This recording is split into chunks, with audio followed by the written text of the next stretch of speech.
എന്റെ സഹോദരരെ, വിശ്വാസമുണ്ടെന്ന് പറയുകയും പ്രവൃത്തിയില്ലാതിരിക്കുകയും ചെയ്യുന്നവന് എന്തു മേന്മയാണുള്ളത്? ഈ വിശ്വാസത്തിന് അവനെ രക്ഷിക്കാൻ കഴിയുമോ?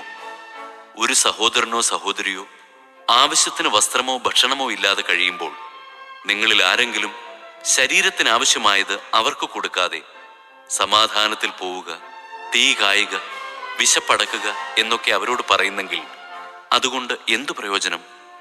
പ്രവൃത്തികൾ കൂടാതെയുള്ള വിശ്വാസം അതിൽ തന്നെ നിർജീവമാണ്.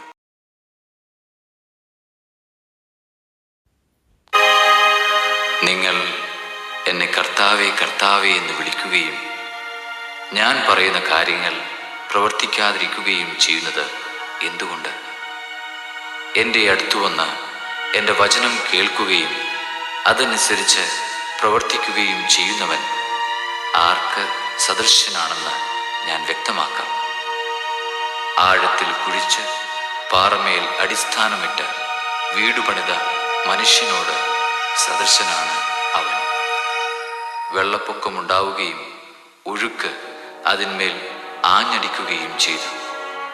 എന്നാൽ ആ വീടിനെ ഇളക്കാൻ കഴിഞ്ഞില്ല.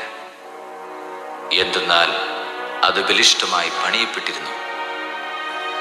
വചനം കേൾക്കുകയും എന്നാൽ അതനുസരിച്ച് പ്രവർത്തിക്കാതിരിക്കുകയും ചെയ്യുന്ന മനുഷ്യൻ ഉറപ്പില്ലാത്ത തറമേൽ വീട് പണിതവന് തുല്യം.